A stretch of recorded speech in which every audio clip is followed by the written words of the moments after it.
With our solutions, you could start in the inpatient rehab and then it could be deployed home with you. And you just need to have a therapist overseeing your program because it has to be prescribed. It's an FDA approved device Uh-huh. as a prescriptive device. Okay. And the therapist has to guide you in the recovery process. Now, in some settings, the patient comes in, has an initial evaluation, let's say outpatient, and then they go home, they have this device sent home, and it could be completely remote, what we call asynchronous. They don't have to come back in. The therapist could do telehealth consultation and we could see your program. We could see whether you're doing your homework or not. This is the Recovery After Stroke podcast with Bill Gassiamis, helping you navigate recovery after stroke.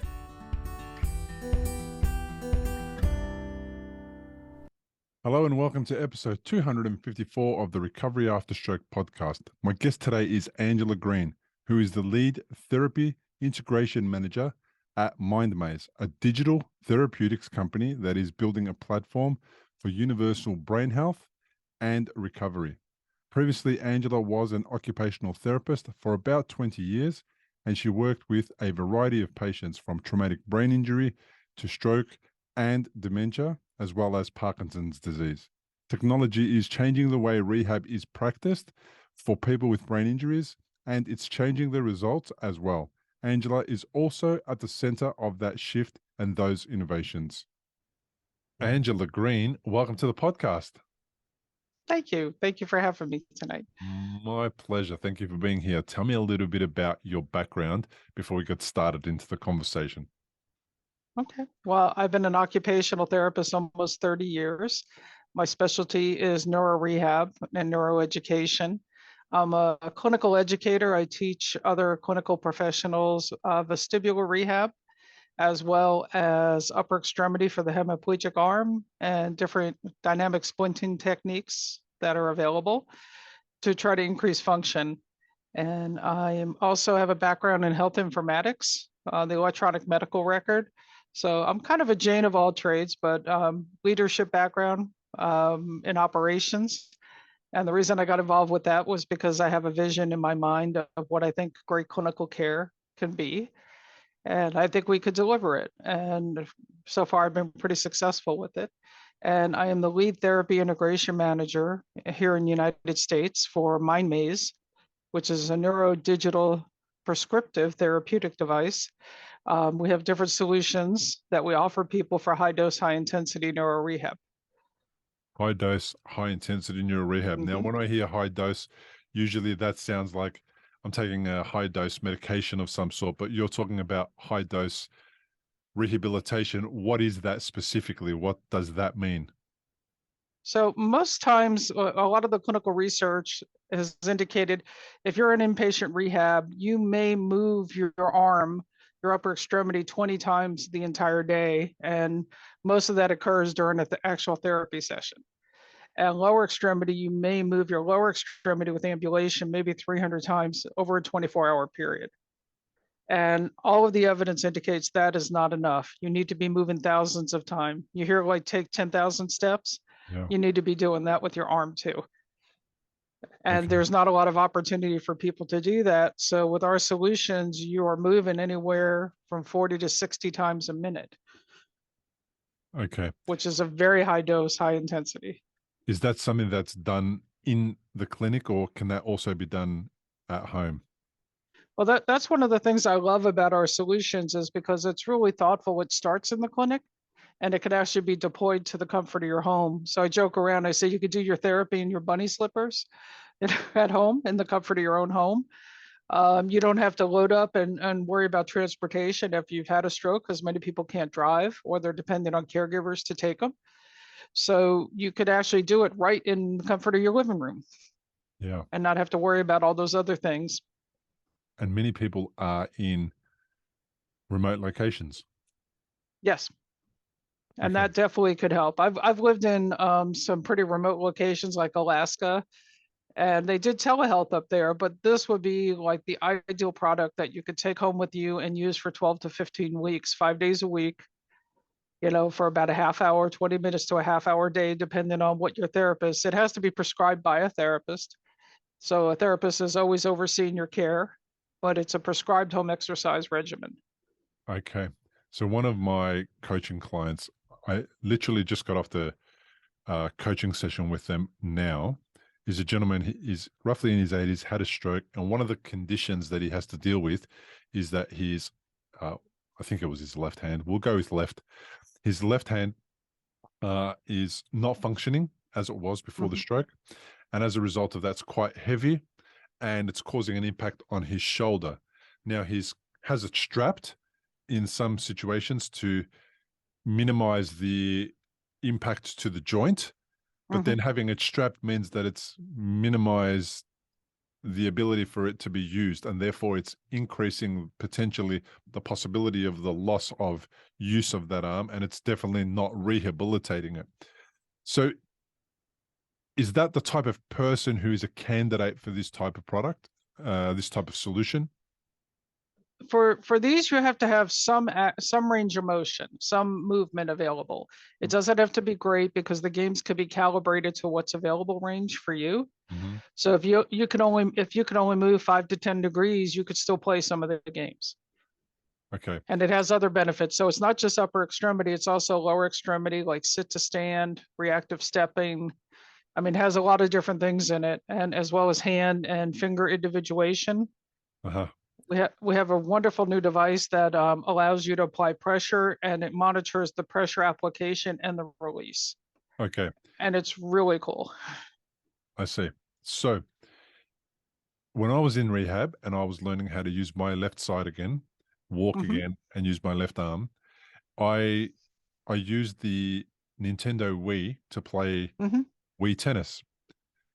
So are you talking about a product that is similar in nature to that type of a device where I'm interacting with something that I'm wearing and a screen in front of me and I'm playing, for example, well, in this case, it was tennis. Is that the type of solution that you're talking about?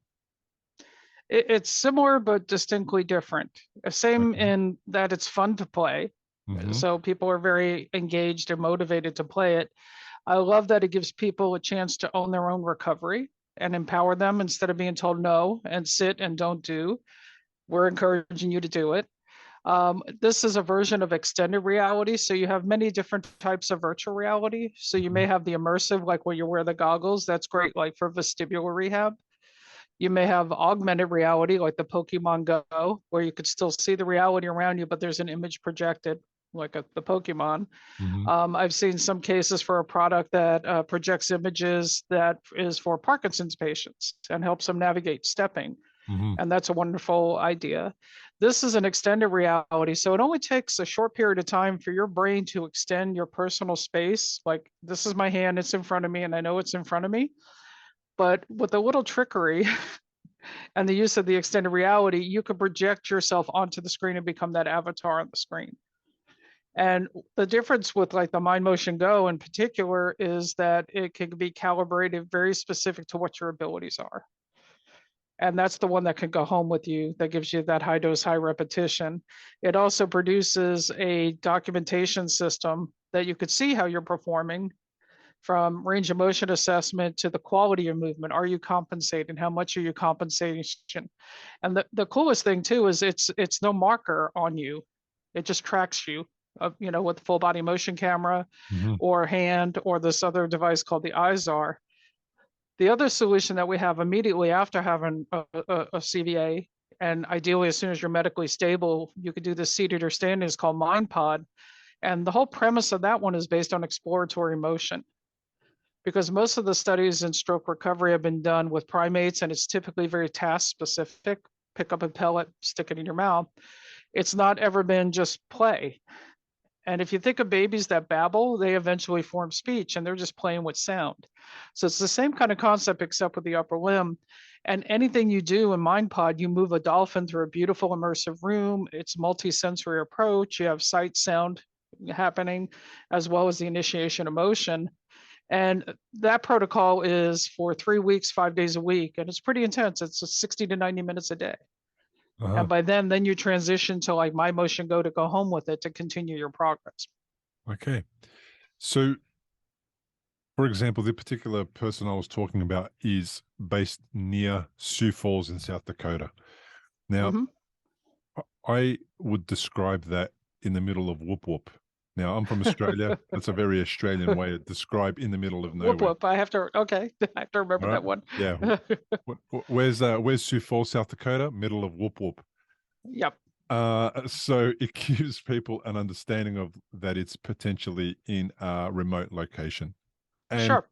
that means that in order for these guys to attend their sessions with their therapists, OT or PT, they've got to drive for an hour and a half to that appointment and an hour and a half home. And And that's if the weather is good. Yeah. that's if the weather's good, and that's if the patient, if the stroke survivor is in physically fit enough condition to do so. And Hmm. because there's a challenge around um, toileting, there is Hmm. timing. It has to, we have to play this beautiful role of timing everything so Hmm. that when that person is traveling, they don't have to have a toilet break. Right. When they get there, they can have a toilet break, and when they get back, they can have a toilet break. But anywhere on the trip in between is an issue. So the remoteness of this gentleman's location is a barrier to regular and appropriate rehabilitation, and getting people to their home is just as big as a barrier, because they've got to find the right person, and then they've got to somehow get them there, and it becomes extremely expensive. Hmm. So in the situation where America is such a vast country, just like Australia is, and there's people scattered everywhere, how do you guys get in front of people who are located in remote locations and then make it easy for them to access the technology in the first instance, where they have to be see somebody, I suppose, and then in the second instance, how does that end up in their home, and who sets it up for them? Sure. So in traditional healthcare, you may go through an acute inpatient stay for 3 days in the hospital. Once you're medically stable, they'll discharge you ideally to an inpatient rehab facility, and you'll be there for 10 to 15 days. This is again traditional, where you get 3 hours of therapy, 1 hour of upper limb rehab with OT, and then the rest of the time you're twiddling your thumbs. You're just sitting around, right? Mm-hmm. And then you get discharged to the couch at home. And if you're lucky, maybe you have home health and they see you once, twice, 3 times a week. Extraordinarily rare, especially in the outlying areas and in rural areas. Okay. Mm-hmm. So you're supposed to be working every day, 20 to 30 minutes a day for your recovery, as much as you possibly can, moving thousands of times a day. So that just doesn't happen. And the evidence supports it, but insurance doesn't cover it, Medicare doesn't cover it. It's just very frustrating. With our solutions, you could start in the inpatient rehab, and then it could be deployed home with you. And you just need to have a therapist overseeing your program, because it has to be prescribed. It's an FDA approved device Uh-huh. as a prescriptive device. Okay. And the therapist has to guide you in the recovery process. Now, in some settings, the patient comes in, has an initial evaluation, let's say outpatient, and then they go home, they have this device sent home, and it could be completely remote, what we call asynchronous. They don't have to come back in. The therapist could do telehealth consultation, and we could see your program. We could see whether you're doing your homework or not. That's the other thing. You can't make excuses and say my dog ate it. We're like, we prescribed this much therapy for you and you only did like 10 minutes. What's up? Yeah. Or if somebody's having a harder time, the levels can change. We could adjust levels, challenge levels, difficulty, duration, and things like that. Uh-huh. Recalibrated if they're improving performance. So we could do that all remotely, Okay. which is a wonderful thing. And like I said, typically somebody hang on to this for 12 to 15 weeks at home. Okay. And that gives you real And data that you can actually look at later after a certain number of weeks, and you can determine from that data whether improvements can be, whether improvements have occurred, yep, what you need to tweak, etc. every time somebody plays, it uploads information. So we have Okay. that data as soon as you're done and you log out. It's there. As far as how it works for deployment to home, we ship the unit to home once a person's identified. We send it directly to the person's home. It typically takes 5 days to arrive, depending on the shipping location. And then we schedule an appointment with one of our customer service reps. So that helps them navigate and walk through the setup process. It's not much more difficult than setting up an HDMI TV or VCR. Oh, It's or a Roku stick, or or Fire Stick or something like that. It's not much more complicated than that. Now you do have to have internet access, and I know that's a barrier for some people, but here the FAA has agreed, like coerced, I guess, I don't know what the word is, with these different companies that are internet providers to provide low cost internet in rural areas. So you have to eliminate all the barriers. What are the potential obstacles for people to use this? And we navigate through that. We try to figure out what are the options. okay. So there could be a process that's you have to go through to get people finally onto it. For some people, it'd be slightly longer process, especially if they have some of those barriers that they are limited by. And then for some people, it could be a shorter process to getting evaluated and then having the product in their home. Yeah, we're working with some clinical partners right now that have kind of the continuum from inpatient rehab to home. And I was just talking with them yesterday, and they were saying, we know 5 days in advance that this person's going home. So as soon as the trigger's been pulled on they're being discharged, we start planning on sending this to their house. So they're not more than a day or two without the device. They've already been introduced to it in inpatient, and they're going to continue with outpatient oversight. Okay. Sometimes the barriers are like getting physician's orders to be able to get in to have therapy. If you've been discharged from therapy, you have to come back in. Sometimes therapy clinics are overwhelmed. I live in Florida right now, and I could tell you we call it snowbird season. Everybody's coming down here. You're not having an appointment anytime soon. It's really tough to get in. Right. Okay. So snowbird season, that's the season where everyone comes from the snow to Florida to warm up. Yeah. And to thaw out. And then they leave when it gets hot. Yeah. Yeah. And then it goes from no availability to an abundance of availability. Yes. It's very seasonal. Mm-hmm. Yeah, I understand. Okay. So if somebody was to contact is it MindMaze? Would they contact MindMaze? Yep. Okay. So if somebody contacts do you guys handle all of that process, or do they have to do a lot of that work? Well, basically, they have to be under the care of a therapist. So the work that is responsible on the patient side is to have a consultation with their physician and request a physical therapy or occupational therapy order for outpatient services if they've been discharged, if they're out of the system. Okay. Otherwise, if they're already under treatment, there's nothing special, no special order that has to be written for this. They just have to be under the care and agreement of a clinician who's agreeing to oversee their care. And that clinician, occupational therapist or physical therapist, isn't necessarily somebody who's set up and previously used MindMaze or knows about MindMaze. They can just be somebody who is prepared to be the middle person between you and the patient. Is that how it works? Do they also support them in that rehabilitation process? If they were going to partner with us and have the devices deployed, my role as a therapy integration manager is just that. I train the clinicians on how to use it because of all of my therapy integration managers. I'm the lead one. We have several spread among the United States and around the world, but all of us are clinical subject matter experts in neuro rehab. So we could really speak directly to the clinician and help educate them on how to optimize the usage. And that's so important because without it, they may miss some of these opportunities. Like some of the games might be hand and sustained attention to task at the same time, where you could do a balance training. Well, it looks like a hand or arm program. You could be doing dual task training, which is a higher level of education and experience, or you could put somebody on a foam pad for a big balance challenge while they're focusing and doing multiple things at once. So you're really stimulating the brain. If you've had a stroke and you're in recovery, you'll know what a scary and confusing time it can be. You're likely to have a lot of questions going through your mind. Like, how long will it take to recover? Will I actually recover? What things should I avoid in case I make matters worse? Doctors will explain things, but obviously you've never had a stroke before. You probably don't know what questions to ask. If this is you, you may be missing out on doing things that could help speed up your recovery. If you're finding yourself in that situation, stop worrying and head to recoveryafterstroke.com, where you can download a guide that will help you. It's called 7 Questions to Ask Your Doctor About Your Stroke. These 7 questions are the ones Bill wished he'd asked when he was recovering from a stroke. They'll not only help you better understand your condition, they'll help you take a more active role in your recovery. Head to the website now, recoveryafterstroke.com, and download the guide. It's free. For recovery.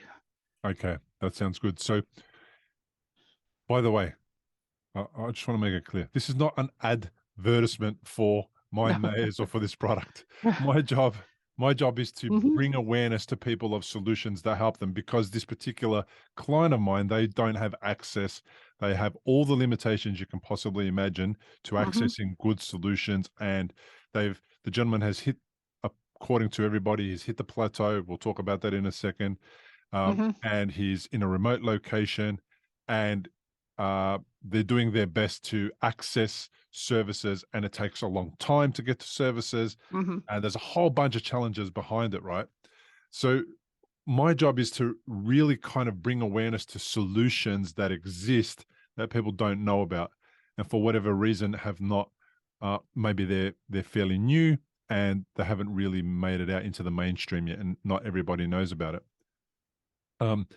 And I like the idea that in the middle of this process, you guys require or encourage the support of an occupational or physical therapist in some way, shape, or form. Because again, outsourcing, I've heard of a lot of products that are similar in nature to what you're describing. Perhaps they're different, and they've outsourced the product to the individual. It gets sent to the individual at their home, and then they are responsible for taking on all of the duties associated to doing the training, finding the time, allocating the time, and then managing all the rest of the process. So I like this idea better. So let's talk a little bit about people who reach their plateau. So typically, my frustration with stroke rehabilitation is if you're a certain age or above, and you reach what the medical industry calls the plateau, you're essentially sent home and you're expected to fend for yourself, which I think is so strange and bizarre and wrong, because when somebody has hit the quote unquote plateau, that's when the work needs to start. I feel that that's when the work needs to start. So the brain has done all the work to get them to the plateau so far. We've hit that. We've had that 3 to 6 months of the penumbra coming back online and things healing.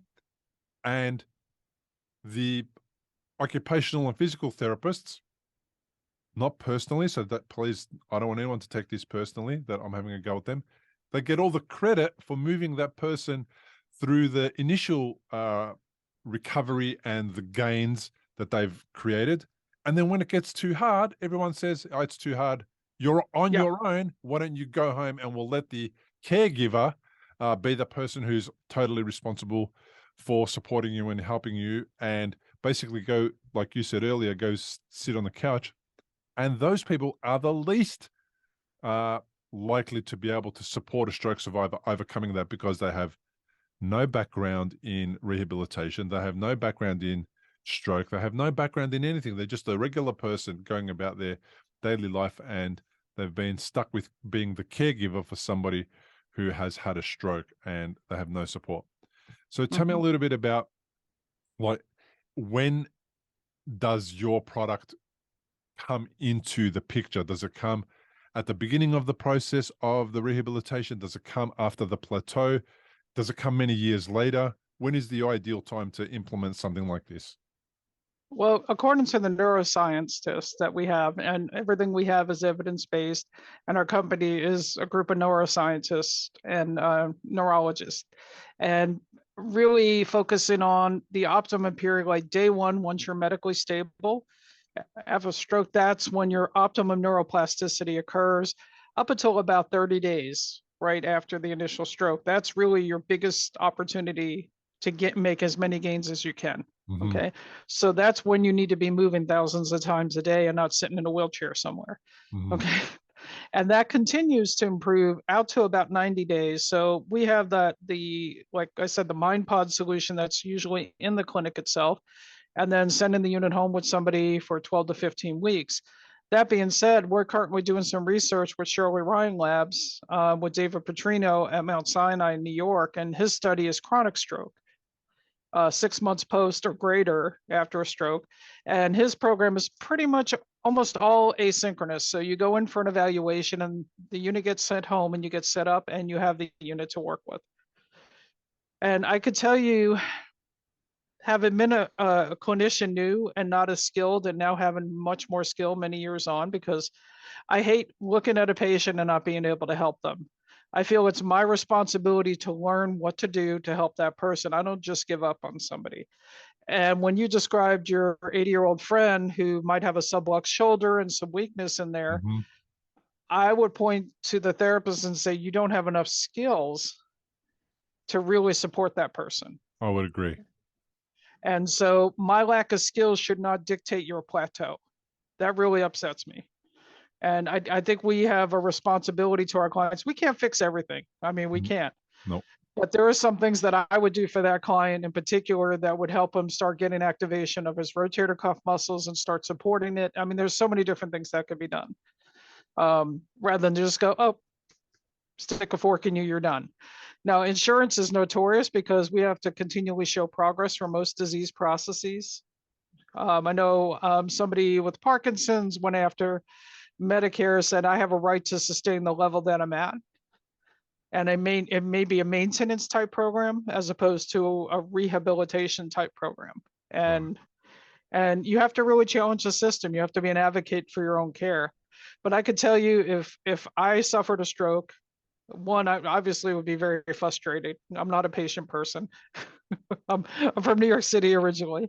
But I would tell you, I would do everything in my ability to recover as much as I can. And I would not wait for them to tell me what to do. That's just my nature, you know?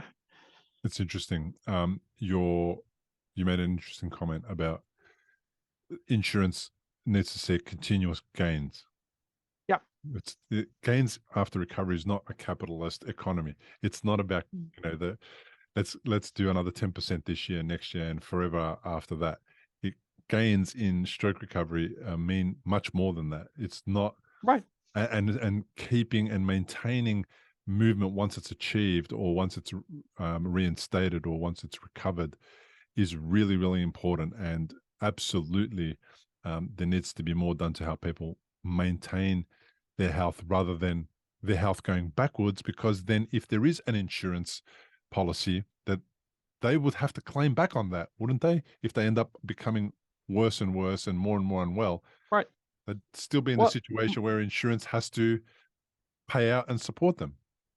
if you have 1 in 4 people having a second stroke, what can we do to prevent that? If we could give them cardiovascular activities and keep them active and empower them. Yeah. With the empowerment, because I'm an occupational therapist, I'm very much aware of what happens when people lose the ability to take care of themselves. They get very depressed, very, very depressed, very frustrated. Myself, I was in a terrible accident when I was 23. I was superhuman climbing, doing all kinds of stuff, and then I was flat on my back. I lost my complete identity of who I was. Yeah. And I got very depressed. And it's nothing like having a stroke to that degree. And I don't mean to insult anybody, Not at but all. I do understand that process of you have to figure out who am I now and what defines, how do I define myself? Because I go up to people, I say, what do you do? They tell me what they get paid to do. They don't tell me I got up this morning, I brushed my teeth and I wiped my own butt and I dressed myself and I made breakfast or paid my bills or drove a car. They don't talk about all the things that help define who we are, that occupy our time. And Not I at all. think every single one of those help us to become the whole person. And we have to look at the person holistically, not just, okay, you didn't make that little tiny progress. I want to see people sustain the gains. And a really good thing, I posted this on LinkedIn, it was by Lang, and they did research in inpatient rehab, and they said people who get discharged, they make more progress with PT while they're inpatient rehab. and then they get home and they go backwards. Yes. And with OT, they make slower progress, but when they get home, they actually continue to progress. So the question is, why is that?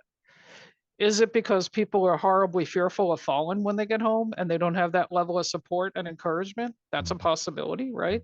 Yeah. Is it that OTs are awesome and we just, know what we're doing? And no, I'm kidding. Yes. No, I just think It's because that we're too. very functional. Yeah, we're very functional. So Yeah.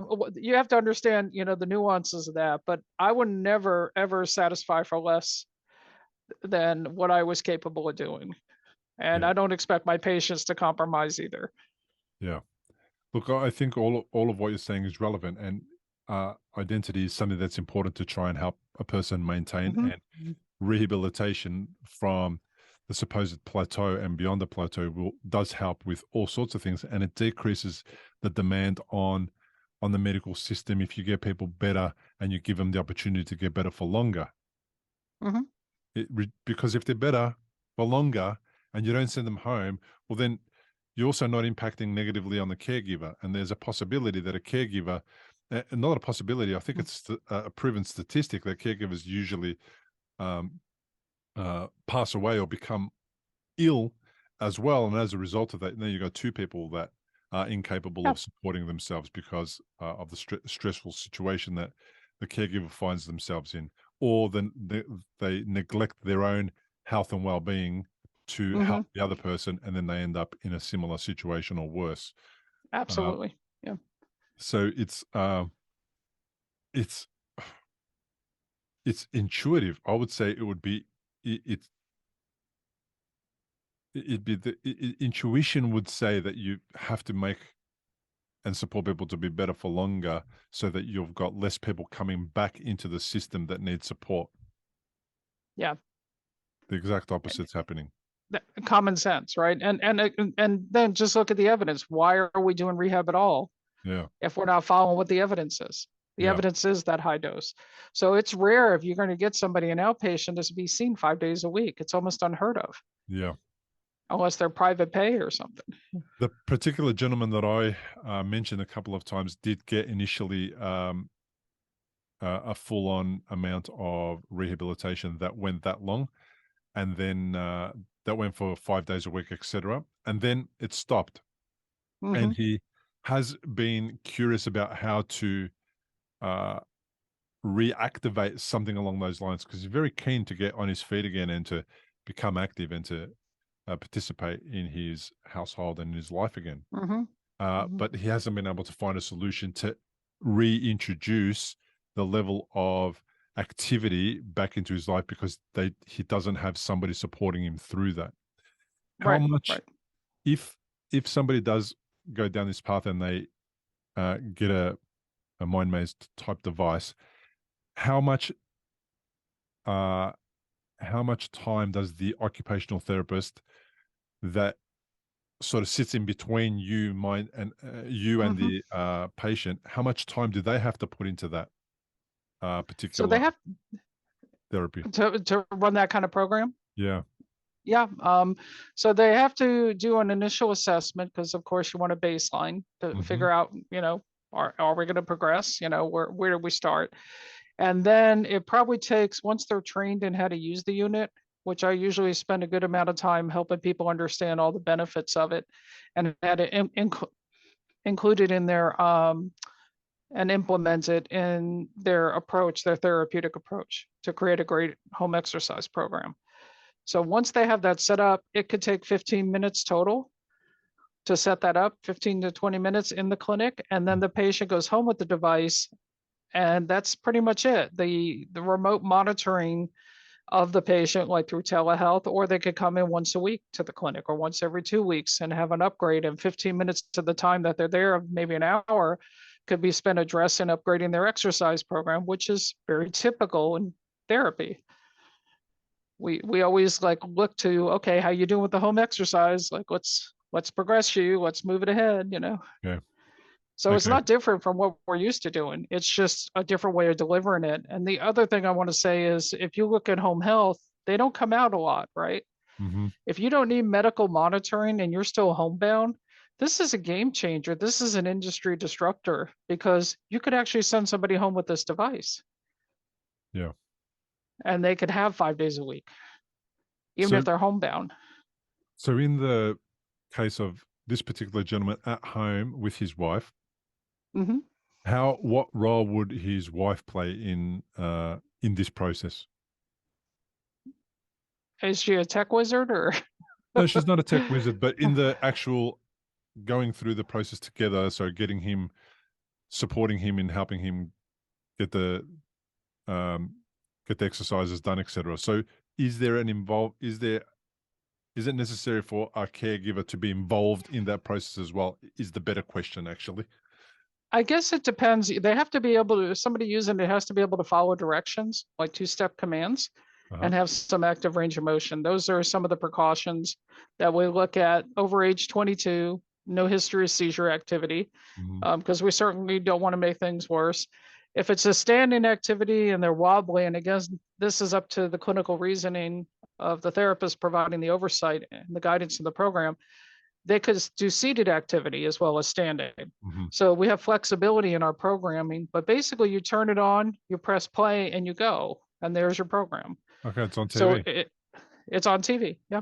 Okay, it's not a device that you wear on your head or anything like that. No, it's not an immersive experience. And a lot of people don't tolerate the goggles because they get really dizzy doing it. Yeah. So that's what I Yeah. love about our solution is that you're not immersed. You're still looking around your room. You feel very comfortable with it. I Mhm. feel comfortable as a clinician sending it home. I would not send somebody home with the goggles because I'm pretty sure they're going to fall. I would fall, I and I see. don't have a stroke. Yeah, I see what you're saying. Okay, so and then is there any wearable parts? How do you interact with the screen when you're sitting way over there and the TV's over there? So you need about 6 feet from the Connect camera, and it's full body motion camera. So you don't have to attach anything. It'll start the game and you start playing the game. If it's moving your arms, it's moving one arm. If it's driving, if it's stepping on little monsters for reactive stepping, which is a great thing for, if you start to lose your balance and you need to take a step quickly to save your balance, that's what it's about. Mhm. You could do those activities, but basically you just play Okay. because the therapist has already calibrated it to you and to your level and where you're at Okay. and adjusted the gameplay. That's the clinical reasoning that's needed. Okay. So that's where I'm missing. So there is the Mm. setup is calibrated to the specific individual and their body, etc. And it recognizes them. It knows that when they're moving their hand and their leg and Mm-hmm. all that Mm-hmm. type of thing. Okay. Yeah, it indicates like a little circle, like basically you'll turn green that it's on target. Even if I'm a clinician standing with you, it won't pick me up. I'll be like purple. They'll be green. They're the Yeah. target. And the other thing to consider is, while you may be able to complete one full range of motion, so I might be able to come all the way up with my arm 180 degrees one time. What do I look like after doing that 60 times a minute? Am I doing it with all this body English and compensation? Because Uh-huh. we don't want the compensation. We're trying to train away the level of impairment. That's what we're really Uh-huh. trying to do. So I may calibrate it a little less to give you the opportunity to move maybe half that distance, depending on what you tolerate and what you look like when you're playing. And then you're successful and you start building more strength and endurance. Yeah. So you want And isolation. You don't want yeah, a lazy movement. well, we call it compensation because people will move any way they can to achieve the posture. Uh-huh. So if I ask you like to touch your head, you may do, this whole thing Mm. or this, the synergic patterns that people develop up like this to try to pick up and bring something to their mouth. We want to discourage that. And if you could train that away to begin with, then people tend to not go into those patterns or stay in those patterns for as long. Because Yeah. when I first started my career, there was no such thing as TPA. And if you survived a stroke, most of the time it was pretty catastrophic.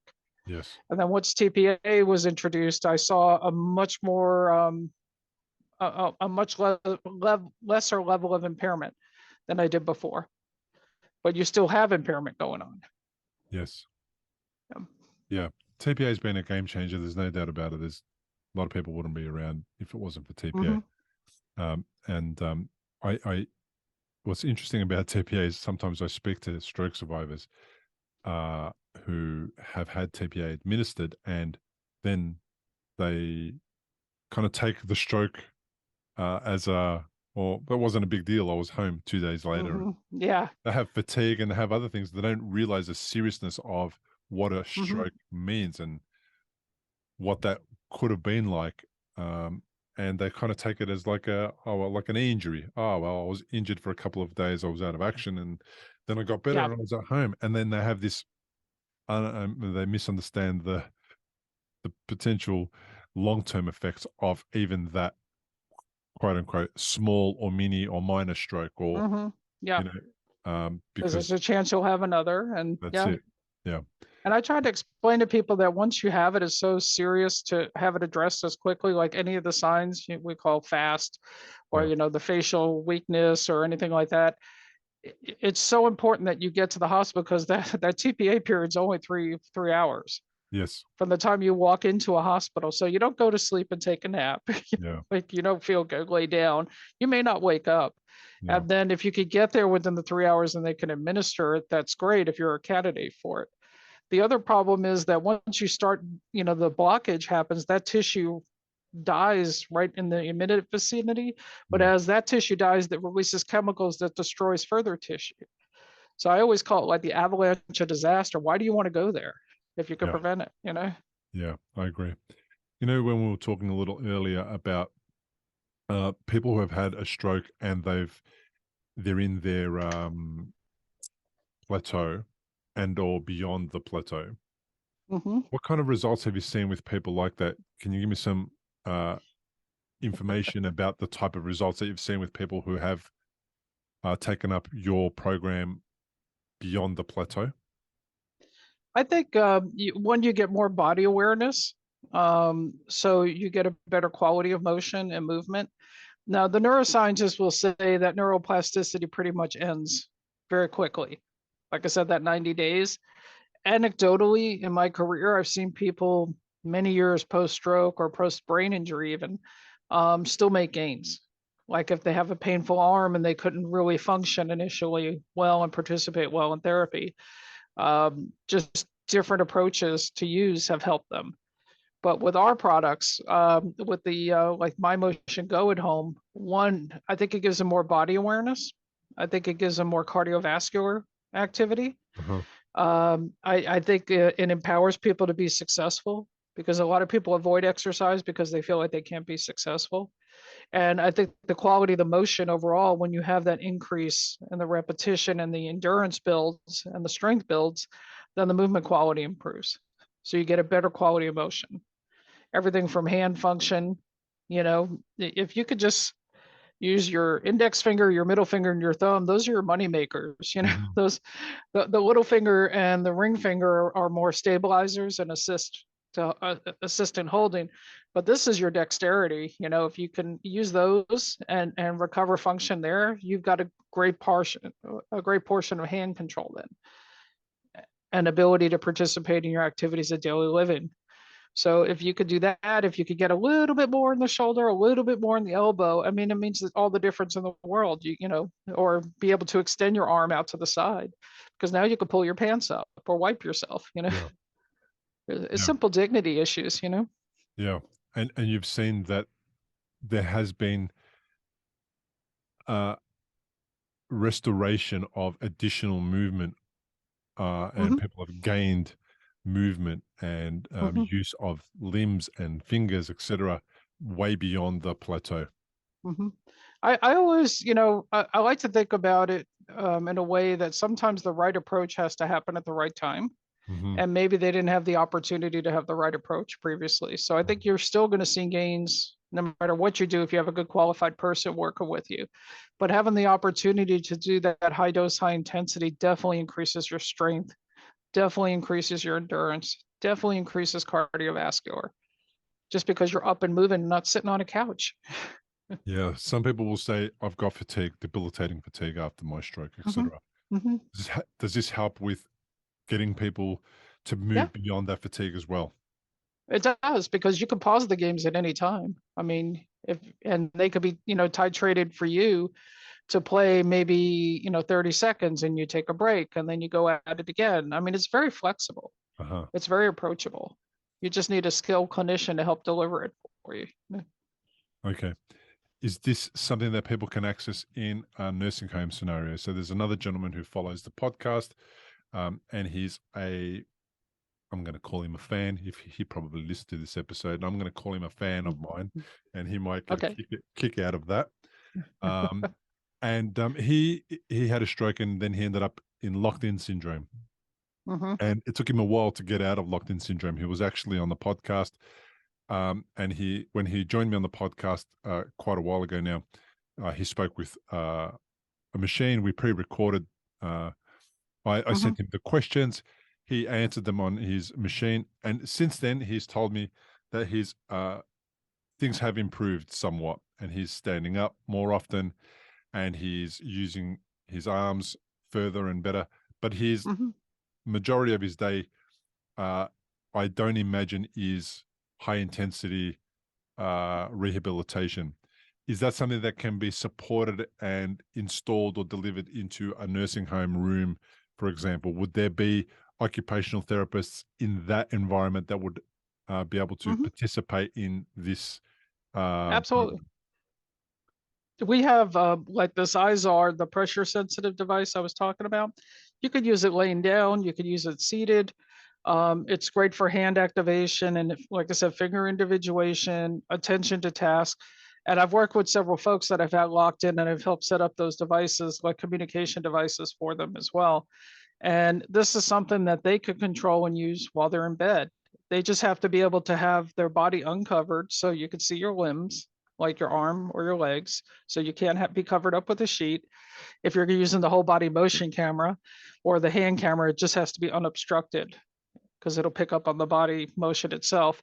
The IZAR is Bluetooth enabled and has an accelerometer in it. It's pretty cool. So it's not camera dependent. So it's a little bit more flexible for some folks, might be lower level. And you could do patterns of motion and all of that with it and have some fun. I've had folks use it edge of bed when they're recovering initially, just for trunk balance and sitting balance. I mean, it's a great activation for that. You could even do it in bed side to side and play some of the games. That way, you just have to have a TV high enough where you can see what's happening, and the camera is set up high enough. Okay. So just like you put it on a cart with an HDMI TV, and you could just wheel it right into a patient's room. Okay. Fantastic. This is something that, I'm asking you these questions so we can get kind of people visualizing or sort of seeing how this thing would be used or how it would be installed or how it would be interacted with. And that's kind of the hardest thing about an interview, is how do I get that message across? To visualize it, yeah. Yeah. So we're going to eventually we're going to send people to the website and give them some places where they can go and see it in action. I suppose there's some videos and all that type of thing. There are. All right. But that'll be helpful because that'll take the responsibility off me. And think of a TV. Think of a TV, right? And the question is, in a clinic, do you want it to stay in one place, mounted to the wall, or do you want it on a cart where you could take it to the parallel bars and use it with the patient? Okay. So think of a TV, and it's a little computer unit. It's about the size of a DVD player that's with it. The Xbox Connect camera, most people are familiar with. It's that little bar kind of setup. But if you're laying in bed, you have to have it high enough that you could see the television and the camera. So it's a pretty compact system. It's actually pretty mobile. Okay. And then it can actually be taken into occupational therapy room where there's parallel bars and all the different things in there. So it can be, and interactions can happen in therapy at the same time. It can be done like that. At Johns Hopkins, they have an upper extremity lab. And they have it set up there for patients to use. They have the latest and greatest, like, super robot tech, exoskeleton tech and all this. And a lot of it is just too cumbersome to put on. And what they find is their patients really love our product because they could go in there with maybe a tech, get initially set up, and they could play. It's very simple to use. Okay. Well, it sounds like it's as accessible as the old-fashioned tennis Nintendo Wii that I played when I was in rehabilitation in 2014. And all I did was stand in front of the TV screen that they had wheeled in front of me.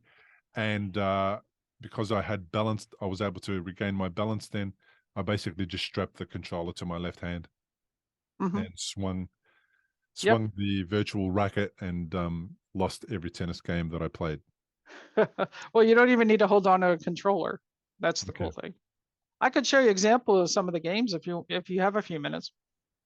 So this is my screen, Mm-hmm. and this is Companion, which is the dashboard that allows me to record. These are all fake patients. So this allows me to add patients here. Okay. And username, I could put whatever in there. But then over here, it says the person's going to do it unsupervised. They need an email and password to be able to log in at home. Okay. Mm-hmm. And then when I come down here, what's their therapeutic goal? I want to be able to drink a glass of water. I want to be able to walk. And then once I complete that, I hit add. Now this comes up, we have a companion app. It is a daily reminder phone app that is kind of behavioral, cognitive behavioral, that reminds people why are they doing what they're doing and when they have scheduled appointments and things like that. Okay. So I'm not going to do that right now. Mm-hmm. Let me just go to a fake patient here. So as a clinician, this is where I set your schedule. So you could see like Tuesday, you have an upper limb program, upper limb easy, maybe on Friday, you have some free play that you could do. And these are examples of the programming here. I could set the levels from 1 to 10. I could auto level it, or so it auto levels up if you're successful after a couple of games. You don't have to wait for me to change it as your therapist, Mm-hmm. or it could drop you if you're not successful. Okay. And this is an example of airplane. And airplane, you're using your trunk, seated or standing, to steer the plane. And this is actually a higher level. So the lower level is visually not as complex, and it moves a lot slower, and it gives a lot more cueing.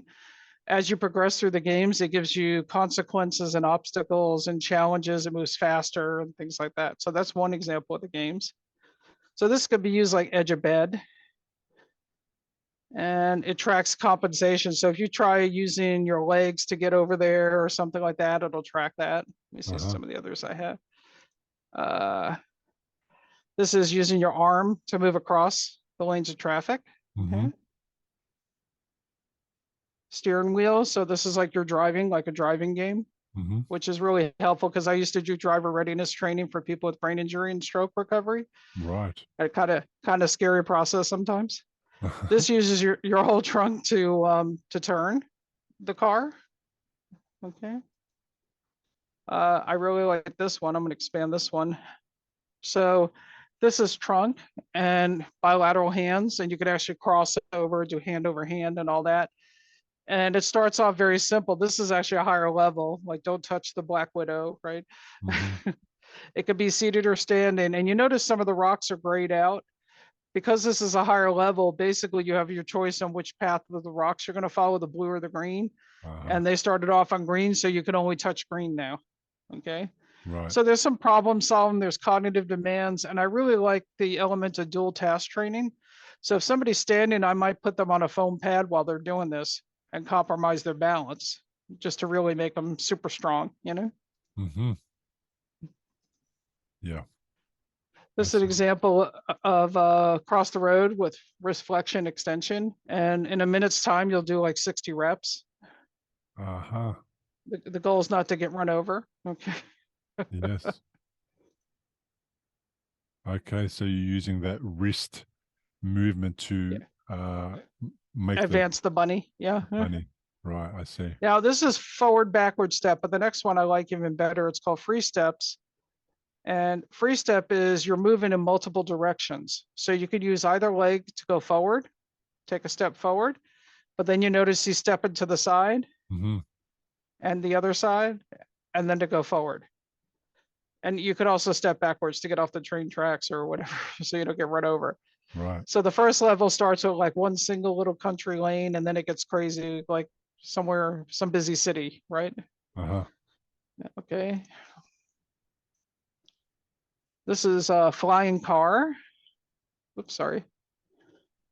So again, a higher level, right? Mm-hmm. and you're avoiding the obstacles of the cones. The cones will move at the higher level. Uh-huh. Now we also have a game, Izar. Let me see if I can get to that. Let me see what else I have here.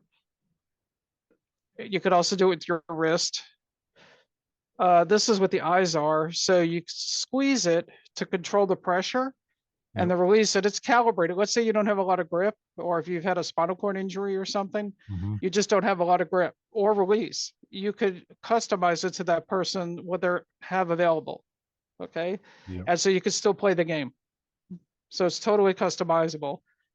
And I did this with a gal who had a catastrophic brain injury, very severely ataxic. So her presentation looked something like this the whole time, and unable to focus and sustain visual attention, which if you can't sustain visual attention, you're going to have a hard time recovering anything. Yeah. But I introduced her to her. I had the therapist stand next to the screen, and she played this game for 3 minutes and blew her therapist away because they didn't think she could do it. Mm-hmm. So it really opened their eyes to how she was processing information and all. Yeah, that's fascinating, Angela. So pinch. And then this is another good one. So this is a tilt table.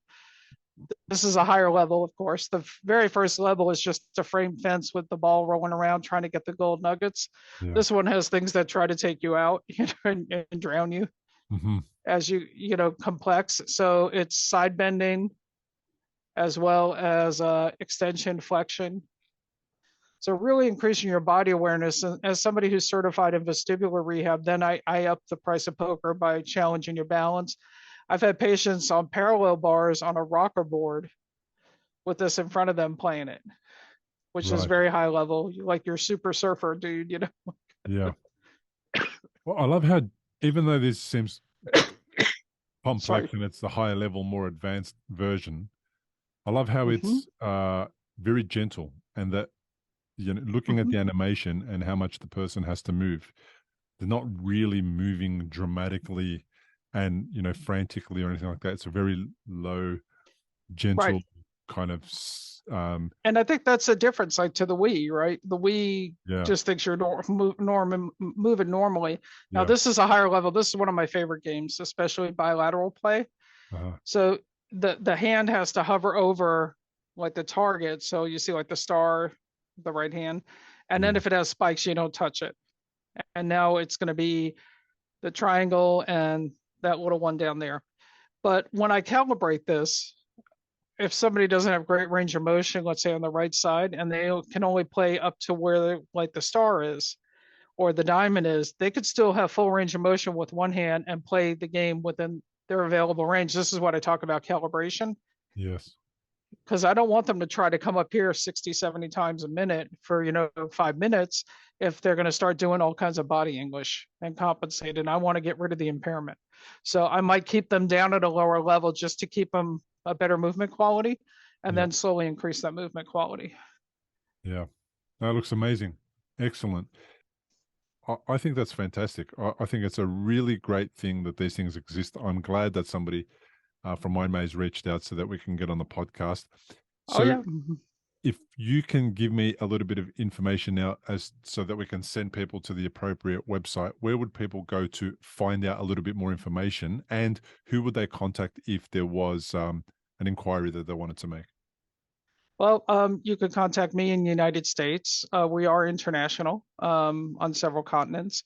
I'm the lead for the United States, so you could reach out to me. My email address is Angela, Angela, .Greene, like the color, Greene, at mindmaze.com.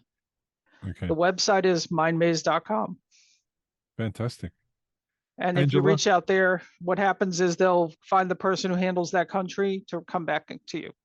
How many countries around the world? Oh, I know we're in most of Europe. I know we're in India. We're in Saudi Arabia. Mhm. I'm trying to think. I think there's some presence in South America. I think in Australia as well. Uh-huh. Okay, well, that's great. So it sounds like there's a lot of possibility for people listening from all over the world to access the solution. This podcast goes to about 40 or 50 countries. So I'd say we're probably going to meet people in all over all Yeah. over the world there that might be able to get curious about that. And as far as all the rest of the contact details, I will have that information in the show notes so people can find it Okay. and connect easier. They can also reach out to me via recovery after stroke /contact. If, for example, they have a question or they want an introduction or anything like that. But in the meantime, thank you so much for joining me on the podcast. I really appreciate it. Absolutely, my pleasure. I love talking about what I do. I have a real passion for what I do and an advocate for my clients. And if we can change and shape the outcomes, I think, and have that opportunity to do it, I think we should do it. So it's a great opportunity. Importantly, we present many podcasts designed to give you an insight and understanding into the experiences of other individuals. Opinions and treatment protocols discussed during any podcast are the individual's own experience, and we do not necessarily share the same opinion, nor do we recommend any treatment protocol discussed. All content on this website and any linked blog, podcast, or video material controlled this website or content is created and produced for informational purposes only and is largely based on the personal experience of Bill Gassiamis. The content is intended to complement your medical treatment and support healing. It is not intended to be a substitute for professional medical advice and should not be relied on as health advice. The information is general and may not be suitable for your personal injuries, circumstances, or health objectives. Do not use our content as a standalone resource to diagnose, treat, cure, or prevent any disease for therapeutic purposes or as a substitute for the advice of a health professional. Never delay seeking advice or disregard the advice of a medical professional, your doctor, or your rehabilitation program based on our content. If you have any questions or concerns about your health or medical condition, please seek guidance from a doctor or other medical professional. If you are experiencing a health emergency or think you might be, call 000 if in Australia, or your local emergency number immediately for emergency assistance, or go to the nearest hospital emergency department. Medical information changes constantly. While we aim to provide current, quality information in our content, we do not provide any guarantees and assume no legal liability or responsibility for the accuracy, currency, or completeness of the content. If you choose to rely on any information within our content, you do so solely at your own risk. We are careful with links we provide. However, third-party links from our website are followed at your own risk, and we are not responsible for any information you find there.